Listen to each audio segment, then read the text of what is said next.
الحمدللہ رب العالمین والصلاة والسلام علی رسولہ الکریم۔ یہ جی نصاب النحو کا چوتھا سبق ہے۔ تیسرے سبق میں ہم نے کلمہ کی جو 3 قسمیں ہیں اسم فعل حرف وہ پڑھی۔ آج کے سبق میں ہم پڑھیں گے کہ ہمیں کیسے پتہ چلے گا یہ لفظ اسم ہے، یہ فعل ہے، یہ حرف ہے، بغیر ترجمے میں جائے۔ ٹھیک ہے، ایسے ہی سمپلی کیسے پتہ چلے، لفظ کو دیکھ کر ہمیں کیسے پتہ چلے گا یہ اسم ہے، یہ فعل ہے اور یہ حرف ہے۔ تو اسم کی کچھ علامتیں ہیں جو نصاب النحو میں لکھی ہوئی ہیں 13، ٹھیک ہے، اور فعل کی 11۔ تو یہ علامتیں ہیں، جن جن لفظ کے اندر یہ علامتیں ہوں گی وہ اسم ہوگا، اور جن لفظ کے اندر یہ والی علامتیں ہوں گی یہ والی وہ فعل ہوگا۔ ٹھیک ہے، اب یہ علامتیں کیا ہیں یہ ہم سمجھ لیتے ہیں۔ سب سے پہلی علامت ہے جی الف لام۔ جس لفظ کے شروع میں الف لام ہو وہ اسم ہوتا ہے، کیونکہ الف لام اسم کے شروع میں ہی آتا ہے، فعل سے پہلے الف لام نہیں لگ سکتا۔ مثال کے طور پہ یہ دیکھیں، رجل، ٹھیک ہے، اور ایک ہے ضربہ۔ رجل اسم ہے، ضربہ فعل ہے، تو ہم الف لام جو معرفہ بنانے کے لیے آتا ہے وہ بھی آگے سبق میں آئے گا، تو وہ اسم کے شروع میں آتا ہے، فعل کے شروع میں آپ الف لام نہیں لگا سکتے۔ ٹھیک ہے، فعل کے شروع میں الف لام نہیں آتا، تو جس کے شروع میں الف لام ہو وہ کیا ہوگا جی، وہ اسم ہوگا، وہ فعل نہیں ہو سکتا۔ اسی طرح دوسری علامت کیا ہے، تنوین۔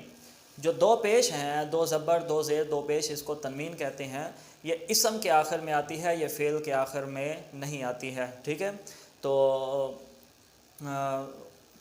ہاں، قرآن پاک میں 2 فعل ایسے بھی آئے ہیں جن کے آخر میں دیکھنے میں ایسے لگتا ہے کہ تنوین ہے۔ ٹھیک ہے، میں اس کی وضاحت کر دیتا ہوں۔ دیکھیں، سورۃ العلیٰ کے اندر ہے لَنَصْفَعًا،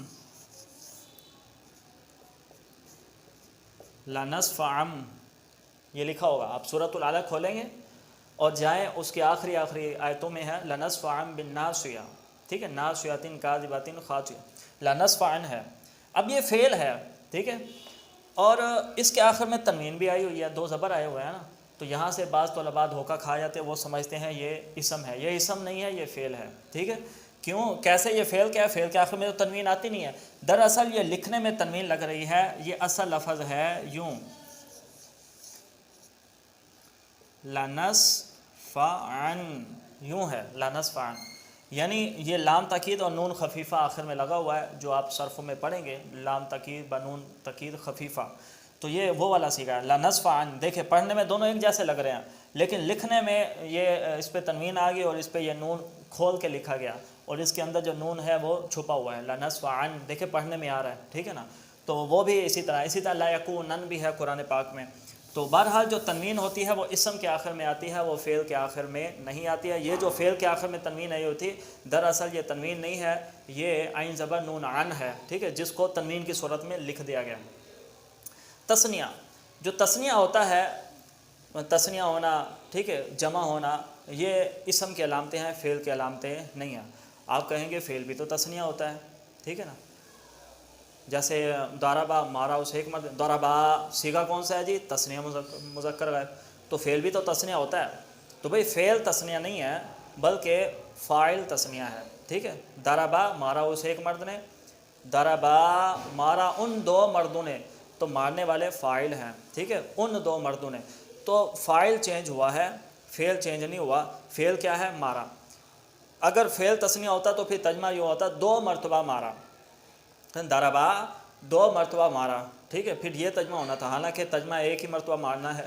تو فعل تثنیہ جمع نہیں ہوتا بلکہ تثنیہ جمع اسم ہوتا ہے، اور فعل کے جو صیغوں میں تثنیہ جمع کے آتے ہیں نا وہ فاعل کے حساب سے، کہ اس فعل کا فاعل تثنیہ ہے، اس فعل کا جو فاعل ہے وہ جمع ہے، ٹھیک ہے۔ تو تثنیہ اور جمع ہونا یہ فعل کیا، کتابانی 2 کتابیں، دیکھیں 2 کتابیں، اور تثنیہ کی علامت یہ ہے کہ اس کے آخر میں نون مکسور ہوتا ہے۔ تو اگر ضربہ یہ بھی فعل تثنیہ ہوتا تو ترجمہ کیا ہوتا، 2 مرتبہ مارا، ٹھیک ہے نا، تو حالانکہ فعل تثنیہ اور جمع نہیں ہوتا۔ اسی طرح مسلمون، یہ جمع ہے جی، یہ واو نون ہے اس کے آخر میں، جمع مذکر سالم، تو یہ کیا ہے، یہ بھی اسم ہے، کیونکہ جمع اور تثنیہ یہ اسم ہی ہوتے ہیں۔ مذکر مؤنث، ٹھیک ہے، جو مذکر ہوتا ہے وہ بھی اسم ہوتا ہے اور مؤنث بھی اسم ہوتا ہے۔ مؤنث کی علامت کیا ہے، یہ گولتا آخر میں لگی ہوئی ہے، اور جس کے آخر میں یہ گولتا نہ وہ مذکر ہوتا ہے، ٹھیک ہے۔ فی الحال اتنا یاد رکھیں، اس کا بھی ایک پورا سبق آئے گا۔ اچھا، آپ کے ذہن میں یہ بھی سوال ہوگا بھئی فعل بھی تو مذکر مؤنث ہوتا ہے، ٹھیک ہے، جیسے دارابا مارا اسے ایک مرد نے، داربت مارا اسے ایک عورت نے، ٹھیک ہے، تو فعل بھی تو واحد مذکر غائب اور واحد مؤنث غائب ہوتا ہے. تو وہی بات ہے، فعل مذکر نہیں ہوتا بلکہ فاعل مذکر ہوتا ہے، اور فعل مؤنث نہیں ہوتا بلکہ فاعل مؤنث ہوتا ہے، ٹھیک ہے. حرف ندا، جو حرف ندا ہے نا پکارنے کے، ہم اردو میں کہتے ہیں اے مرد ادھر آ، اے مرد، تو اسی طرح یہ اے جو ہے یا، یہ حرف ندا ہے، اور یہ اسم سے پہلے آتا ہے. فعل سے پہلے آپ یا حرف ندا نہیں لگا سکتے، یعنی ایسے نہیں کہہ سکتے یا ضربا، ایسے نہیں کہہ سکتے، بلکہ یا زیدو یا راجلو وغیرہ اس طرح آپ کہہ سکتے ہیں. حرف جر، حروف جارہ 17 ہے، باء تاء کاف لام واو مز مز خلا ربا حشا من ادا فی ان لا حتی الی، اس کا بھی سبق آئے گا، ٹھیک ہے. یہ جو حروف جارہ ہیں یہ اسم سے پہلے آتے ہیں، یہ فعل سے پہلے نہیں آتے، ٹھیک ہے نا. تو ضربا کے شروع میں آپ حروف جارہ فی نہیں لگا سکتے، کوئی بھی حرف جارہ نہیں لگا سکتے، اسم سے پہلے لگائیں گے، ٹھیک ہے. فی القافلہ، فی رجل، فی کتاب وغیرہ وغیرہ. موصوف، موصوف اسے کہتے ہیں جس کی صفت بیان کی جائے، جس کی اچھائی یا برائی بیان کی جائے، اسے موصوف کہتے ہیں، ٹھیک ہے. میں کہتا ہوں خوبصورت مرد، تو میں نے مرد کی اچھائی بیان کی ہے، تو مرد کیا ہو گیا؟ موصوف، ٹھیک ہے. اور جو اچھائی ہے وہ صفت ہوتی ہے، ٹھیک ہے. صفت کو اچھائی برائی، اچھی صفت بھی ہوتی ہے، بری صفت بھی ہوتی ہے. تو جو موصوف ہوتا ہے یعنی جس کی اچھائی بیان کی جائے گی، ٹھیک ہے، اچھائی یا برائی بیان کی جائے گی، وہ اسم ہوگا، وہ فعل نہیں ہوگا. فعل کی اچھائی یا برائی بیان نہیں کی جاتی، اسم کی اچھائی یا برائی بیان کی جاتی ہے، ٹھیک ہے. جیسے عبد مؤمن، ایمان والا غلام، ٹھیک ہے، ایمان والا غلام. تو ایمان والا غلام ہونا یہ اس کی صفت ہے، اس کی اچھی صفت ہے، ٹھیک ہے. تو عبد کیا ہے؟ موصوف. تو صفت فعل ہو سکتی ہے، ٹھیک ہے، لیکن جو موصوف ہوتا ہے وہ اسم ہی ہوگا، وہ فعل نہیں ہو سکتا، ٹھیک ہے. آپ دارابا کی صفت نہیں لگا سکتے، دارابا مؤمن ایسا نہیں کہہ سکتے، ٹھیک ہے. صفت فعل کی نہیں ہوتی، صفت اسم کی ہوتی ہے. یہ موصوف صفت کا سبق بھی ایک مستقل آئے گا. منصوب، منصوب کا مطلب ہے نسبت کی گئی، ٹھیک ہے. مثلا آپ اگر لاہور کے اندر رہتے ہیں، ٹھیک ہے، اور آپ اپنے نام کے ساتھ لاہور کی نسبت لگانا چاہتے ہیں، تو کیا کریں گے؟ جو لاہور ہے نا اس کے آخر میں یا مشدد لگا دیں، لاہوری جن، ٹھیک ہے نا. زید لاہوری مطلب زید لاہور میں رہنا، زید پاکستانی مطلب زید پاکستان. یہ جو آخر میں یا لگتی ہے نا، اسی کو یا مشددہ نسبت کی کہتے ہیں، ٹھیک ہے. اور یہ اسم کے ساتھ لگتی ہے، یہ فعل کے ساتھ نہیں لگتی ہے. بغداد بغدادی، قادر قادری. قادری کا مطلب کیا ہے؟ کہ میری جو نسبت ہے وہ حضور غوث پاک سے ہے، ٹھیک ہے نا. اسی طرح اور بھی چشتی، سہروردی وغیرہ. لیکن یہاں پر یہ جو رضوی ہے، یہ امام احمد رضا خان فاضل بریلوی، یہ ان سے نسبت کرنی ہو تو رضوی. اچھا، یہاں پر ایک سوال بھی آتا ہے، یہ رضوی، یہ واو کہاں سے آ گئی؟ رضا میں تو واو ہے ہی نہیں، ٹھیک ہے نا. رضا میں واو نہیں ہے، تو یہ واو کہاں سے؟ یا کا تو ہے، تو یہ یا منصوب ہے، مشدد ہے، یہ یا نسبت کیا، یہ واو کہاں سے آ گئی ہے بھائی؟ ٹھیک ہے، رضا میں تو واو ہے ہی نہیں. تو ایک قاعدہ یاد رکھیں، ٹھیک ہے. اسی طرح مولوی، مولوی ہے نا، مولوی، تو مولوی اس کے آخر میں جو ہے میں یہاں لکھ دیتا ہوں، ٹھیک ہے.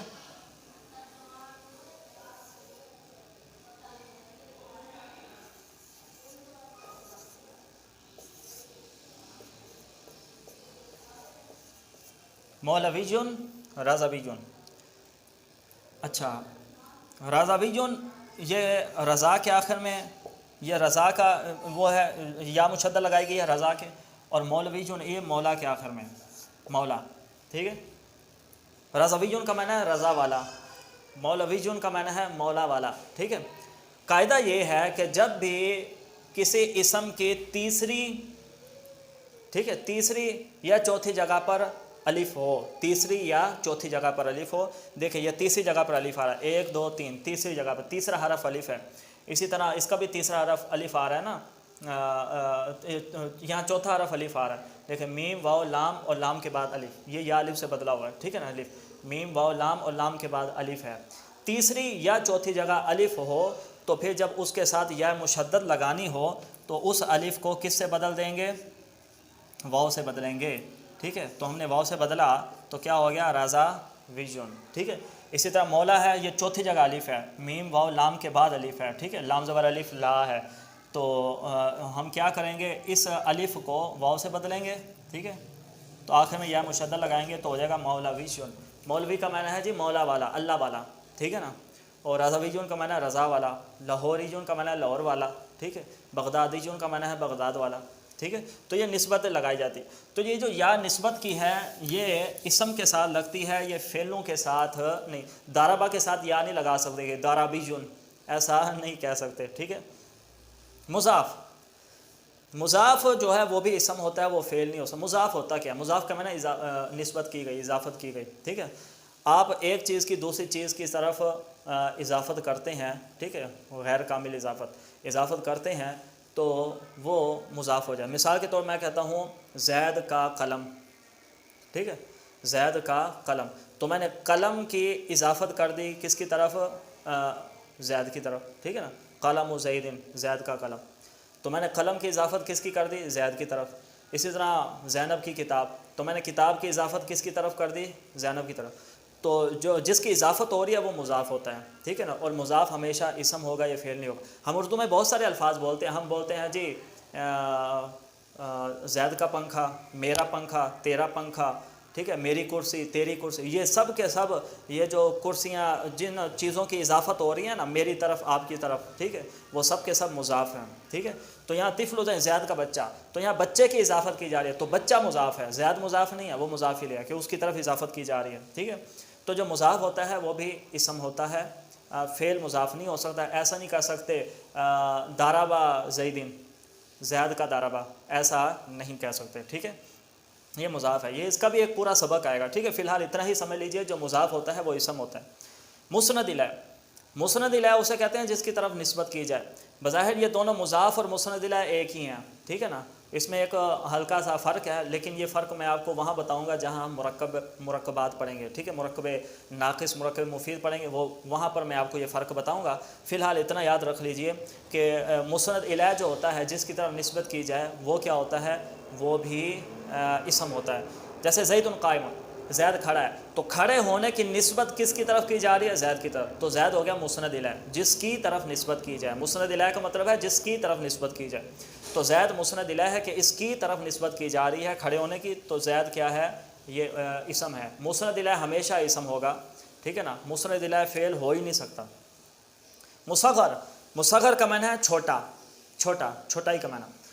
کوئی بھی لفظ ہے آپ اس کے اندر چھوٹائی کا معنی پیدا کرنا چاہتے ہیں تو اس کو آپ فعیل کے وزن پر لے جائیں، ٹھیک ہے، فعیل کے وزن پر، فعیل. مثلا راجل ہے، راجل، اس کا معنی کیا ہے؟ مرد. لیکن آپ اس کو معنی یہ لینا چاہتے ہیں چھوٹا مرد، تو بجائے اس کے آپ راجلون کی آپ صفت لگائیں، راجلون صغیرون، چھوٹا مرد. آپ کیا کریں؟ آپ ایک حرف بڑھا کر اس میں بغیر صفت کے آپ چھوٹائی کا معنی پیدا کر سکتے ہیں. وہ یوں ہے، اس کو فعیلون کے وزن پر لے جائیں، کیا ہو جائے گا؟ راجلون بروزن فعیلون کیا ہو جائے گا؟ رجیلون، ٹھیک ہے، رجیلون. اس کا بھی ایک پورا سبق آئے گا، رجیلون. تو اس کا معنی ہو جائے گا چھوٹا مرد، ٹھیک ہے. یہاں پر مثال لکھی ہے حسین، یہ حسن کی تصغیر ہے. حسن امام حسن رضی اللہ تعالیٰ عنہ، ٹھیک ہے، اور حسین امام حسین. اچھا، حسن کا معنی کیا ہے؟ خوبصورت. یہاں ایک اور چیز بھی یاد رکھ لیں کہ حسن کا معنی کیا ہے؟ خوبصورت. اور یہ نہ سمجھ لینا کہ حسین کا معنی ہے تھوڑا خوبصورت، نہیں نہیں نہیں، بلکہ یہاں پر تصغیر اس اعتبار سے ہے کہ حسن کا معنی ہے حسن اور حسین کا معنی ہے چھوٹا حسن، ٹھیک ہے نا. مولا علی کے دو بیٹے تھے حسن اور حسین، تو حسن کا معنی کیا ہے؟ حسن، ٹھیک ہے نا، وہ نام کی تصغیر ہے. اور حسین کا معنی کیا ہے؟ چھوٹا حسن. یہ مت سمجھ لینا کہ حسن کا معنی ہے خوبصورت اور حسین کا معنی ہے تھوڑا خوبصورت، ٹھیک ہے نا. ایسا نہیں ہے، دونوں ماشاءاللہ بہت ہی زیادہ خوبصورت تھے. ہو گیا. جو مصغر ہوتا ہے یعنی تصغیر آپ اسم کی بنا سکتے ہیں، اسم کے آپ فعل کی تصغیر نہیں بنا سکتے. دریب نہیں کہہ سکتے، دارابا سے دریب آپ نہیں کہہ سکتے. تو ہماری اسم کی علامتیں ہو گئی کلیئر. فعل کی طرف آتے ہیں. بھئی فعل ماضی جو آپ ماضی کی گردانہ پڑھتے ہیں، جو فعل ماضی ہو جس میں گزرا ہوا زمانہ وہ بھی فعل ہوتا ہے. فعل مضارع جس میں موجودہ یا آئندہ زمانہ ہو وہ بھی فعل ہوتا ہے، ٹھیک ہے. فعل مضارع کی علامت ہے اس کے شروع میں حروف آتا ہے، حمزہ، تا یا نون میں سے کوئی ایک ہوتا ہے. امر، فعل امر جو ہوتا ہے جس میں حکم دیا جاتا ہے، اضرب، تو مار، یہ بھی سارے سبق آئیں گے، ٹھیک ہے، الگ الگ. تو ابھی فی الحال اتنا یاد رکھیں جو امر ہوتا ہے وہ بھی فعل ہوتا ہے. نہیں، یہ بھی فعل نہیں ہے، ٹھیک ہے. جیسے قرآن میں لا تقربوا الصلاۃ، نماز کے قریب مت جاؤ، وانتم سکارا، جب تم نشے میں ہو، ٹھیک ہے. تو جو نہیں ہوتا ہے وہ بھی فعل ہوتا ہے. اور جس کے شروع میں قد ہو، یہ آسان ہے، جس کے شروع میں قد ہو وہ فعل ہوگا. جیسے قد ضرب، ٹھیک ہے، قد یعلم. تو قد فعل کے شروع میں آتا ہے، قد اسم کے شروع میں نہیں آتا۔ سین صوفہ یہ بھی فعل کے شروع میں آتا ہے، یہ اسم کے شروع میں نہیں آتا۔ حروف جوازم، حروف جوازم کتنے ہیں؟ 5 ہیں، لم، لما، لام عمل، لا نہی، ان شرطیہ، ٹھیک ہے، یہ پورا ایک سبق آئے گا اس کا بھی۔ تو یہ جو حروف جوازم ہیں یہ فعل سے پہلے آتے ہیں، لم، لما، لام عمل، لا نہی، یہ اسم سے پہلے نہیں آتے۔ تو جس لفظ کے شروع میں لم ہو، لما ہو، لام عمل، لا نہی، ان شرطیہ ہو، وہ فعل ہوگا، وہ اسم نہیں ہو سکتا۔ حروف نواصب، ان، لن، کئی، زن، یہ 4 ہیں جی، یہ بھی فعل کے شروع میں آتے ہیں۔ تو جس لفظ کے شروع میں ان، لن، کئی، زن میں سے کوئی ایک ہو وہ سمجھ جائیں وہ فعل ہے، وہ اسم نہیں ہے، یہ اسم کے شروع میں نہیں آتے۔ نون تاکید، آخر میں یہ اس طرح کا نون ہونا، ٹھیک ہے، یہ والا نون ہونا یا یہ والا، یہ بھی فعل کے آخر میں ہوتا ہے، یہ اسم کے آخر میں نہیں ہوتا۔ جیسے لا یضربن، لا یضربن، ٹھیک ہے، نون تاکید ثقیلہ اور خفیفہ، یہ فعل کے آخر میں آتا ہے، یہ اسم کے آخر میں نہیں آتا۔ تا ساکنہ، یہ جو لمبی تا ہے نا، ایک گولتا ہوتی ہے، وہ نہیں، وہ اسم کی علامت ہے۔ یہ جو لمبی تا ہے نا، یہاں انہوں نے، ہاں یہ لکھا ہوا ہے گولتا، یہاں پر انہوں نے جو لمبی تا لکھی ہوئی ہے، یہ جو لمبی تا ساکن ہوتی ہے نا، یہ اسم کے آخر، فعل کے آخر میں آتی ہے، یہ اسم کے آخر میں نہیں آتی۔ صرف مسند ہو، یہاں لکھا صرف مسند ہو، ٹھیک ہے، جو لفظ صرف مسند بن سکتا ہے، ٹھیک ہے، مسند الیہ نہیں بن سکتا، وہ فعل ہوتا ہے، ٹھیک ہے۔ جو اسم ہوتا ہے نا وہ مسند الیہ بھی بن جاتا ہے، مسند بھی بن جاتا ہے، ٹھیک ہے، اور لیکن جو فعل ہوتا ہے وہ صرف اور صرف مسند بن سکتا ہے، وہ مسند الیہ نہیں بن سکتا، ٹھیک ہے۔ یعنی اسم کی، آپ اسم کی طرف کسی اور چیز کی نسبت بھی کر سکتے ہیں، ٹھیک ہے، اور جس شے کی نسبت کرتے ہیں مسند ہوتا ہے، وہ بھی اسم ہو سکتا ہے، دونوں اسم ہو سکتے ہیں۔ جیسے زید قائم، یہ والے زید قائم، زید کھڑا ہے، تو زید مسند الیہ ہے، ٹھیک ہے، اسم ہے، اور قائم یہ مسند ہے، یہ بھی اسم ہے۔ تو دیکھو مسند الیہ تو ہوتا ہی اسم ہے، اور اسم مسند بھی ہو سکتا ہے، یہاں پر اسم مسند ہوا ہے، ٹھیک ہے، لیکن جو فعل ہوتا ہے وہ مسند الیہ نہیں ہو سکتا، وہ صرف اور صرف مسند ہی ہو سکتا ہے، ٹھیک ہے۔ مسند اور مسند الیہ کا سبق بھی آئے گا، تو فی الحال اتنا یاد رکھیے، جو فعل ہوتا ہے وہ صرف مسند ہوتا ہے، مسند الیہ نہیں ہوتا، اسم مسند بھی ہو سکتا ہے اور مسند الیہ بھی ہو سکتا ہے، ٹھیک ہے۔ یہ ہماری اسم اور فعل کی علامتیں ہیں۔ باقی رہ گئی حرف کی علامتیں۔ دیکھیں جو حرف ہوتا ہے اس کی علامت یہی ہے کہ اس کے اندر فعل اور اسم کی کوئی علامت نہ پائی جائے۔ تو جس لفظ میں نہ اسم کی علامتیں پائی جائیں نہ فعل میں سے کوئی علامت ہو تو ایسی صورت میں وہ حرف ہوگا۔ جیسے من، اب من کے اندر ان میں سے بھی کوئی علامت نہیں پائی جا رہی، ان میں سے بھی کوئی نہیں پائی جا رہی، تو وہ کیا ہے؟ حرف ہے، ٹھیک ہے۔ اور حرف کا فائدہ کیا ہوتا ہے؟ حرف 2 جملوں کو ملانے کے لیے آتا ہے، ایک اسم اور ایک فعل کو ملانے کے لیے آتا ہے، ٹھیک ہے۔ یہ ساری چیزیں آپ کو سمجھ آ جائیں گی، تو اس کے بہت سارے فوائد ہیں، اور ہم حروف کا بھی تفصیل سے پڑھیں گے۔